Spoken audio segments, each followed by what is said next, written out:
V Grčiji sva!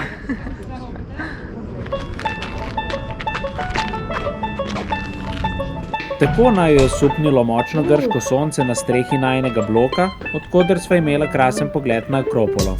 In ravno tja sva se odpravila najprej. Oj, vem, pogledajte, ne moram več špegljati, res ne. Špegljem bo mogel med gore. Prva je najpomembnejša znamenitost, ki si jo greš ogledati, ki si v Atenah. Akropola. Akropola. In kaj to pomeni? Akropola je sestavljena iz dveh besed. Akros pomeni najvišja točka, polis pa mesto, tako da... Najjače od najjačega v bistvu. Gremo pogledati. Tukaj smo pri grškem teatru, v najboljšem primeru, kako se da akustiko speljati v nulo. Vse to brez mikrofona. Top.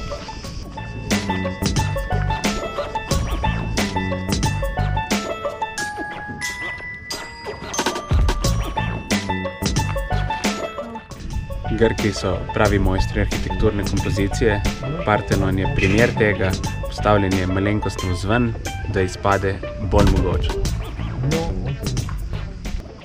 Z vrha Akropole se zdi mesto neskončno.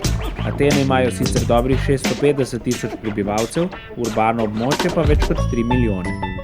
Predstavljaj si, da hodijo po istih kamnih, istih tleh, kjer so pred več kot 2000 leti začeli v bistvu odziveljko demokracije. Wow. Tale tempelj pa se imenuje Erektion. Šlo je v bistvu za boj med dvema bogovoma, med Ateno in Pozejdonom, kdo je bolj priljubljen med ljudstvom.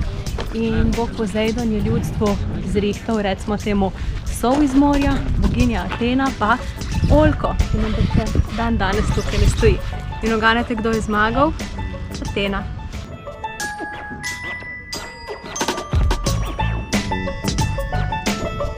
Vse dragocenosti, najdene na Akropoli, so sedaj varno spravljene v novem muzeju.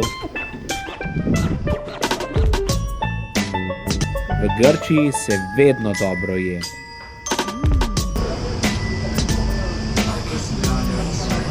Nis bil v Grčiji, če nisi probal grškega jogurta. Oh yeah.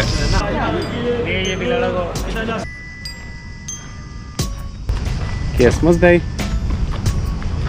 Zevsov tempelj.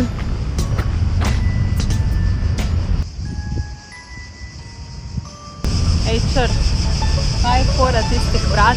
To so Hadrianova vrata in ločujejo stari del mesta od novega dela mesta, ker Hadrian je postavil nov del mesta in ta vrata so postavili v čas Hadrianu, spodaj je rimski lok, zgoraj je pa grški del deljen na tretjine. Na Panatenskem stadionu sva se počutila kot prava olimpica.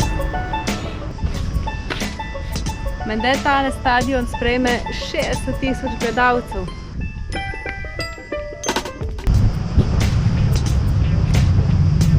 Ta stadion ni samo spomenik, je tudi bilo prizorišče zaključka maratona na olimpijskih igrah leta 2004. Tako zakon.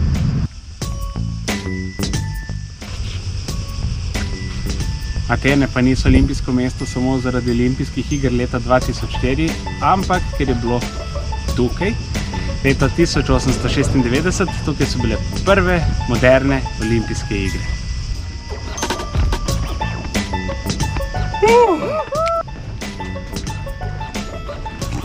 Glede ven so pa gladiatorji, tekmovalci ven hodili.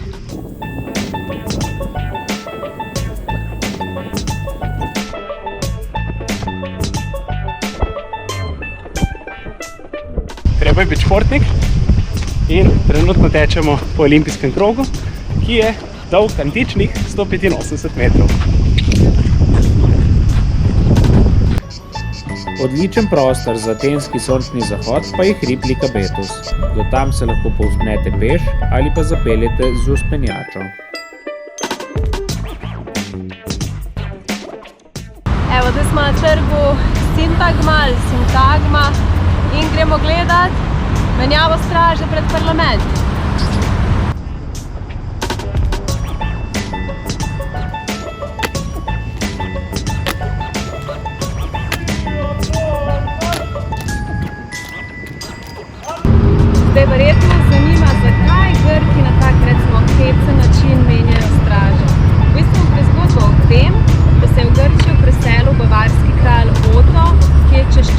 zglušil in je prosil svoje stražarje, da bi posnemali ples oziroma hojo konj, ki so mu tako blizu. Tako da mu je potem malo lažje. In evo, še zdaj je ta ples, recimo konjski ples.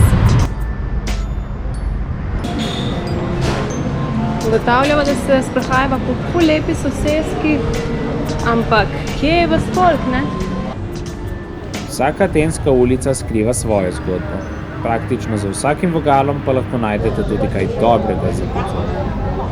Evo, prvi gyrosi. In grška solata.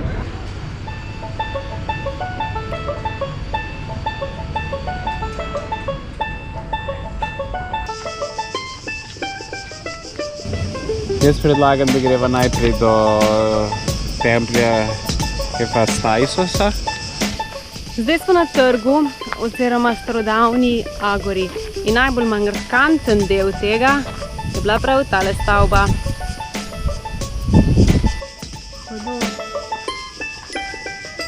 Najbolje ohranjen tempelj iz tistega časa. Postavljen je bil takrat, ko so bili med dejakimi.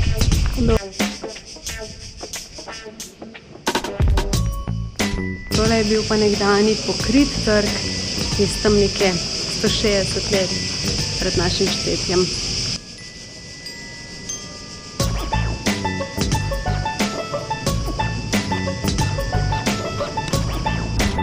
Vožnja z metrojem do zadnje postaje pa nas pripelje na obrobje Aten, v obmorski Pirej.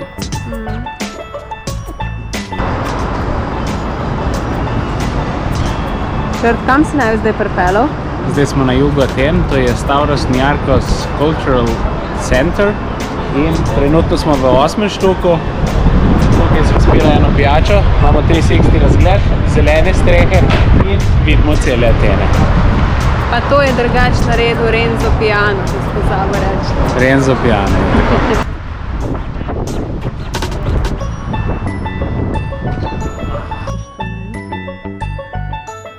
Na kjeru bi črt najraje znal špilat? Ja, vse to. Ja, kjeru? Tam bo rekel. Tam reči. Če pa vam bo v glavnem mestu Grčije tako kot nama prevroče, pa skočite na avtobus do Souniona, najbolj južne točke polotoka Atika. Tu vas čakajo krasne plaže in še bolj čudovit Pozeidonov tempelj.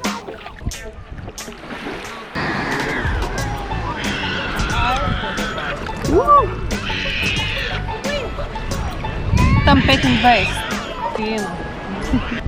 V senčki pa črtnega henga. Križanke power. Čas je za pobotnico, pa za ogromne ligne. Dober tek. Dober tek. Seveda. Pa z razgledom.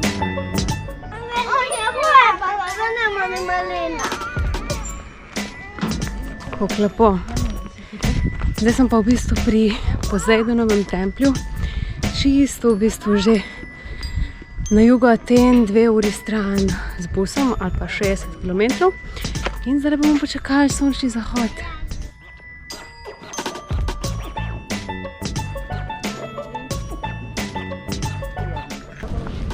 Zdaj, Grki so bili zelo znani po tem, da so bili dobri pomorščaki in kadar so šli v taka mednarodne vode, recimo temu, so potem, ko so se vračali domov, so zagledali tale Pozeidonov tempelj in so točno vedeli, da so že doma.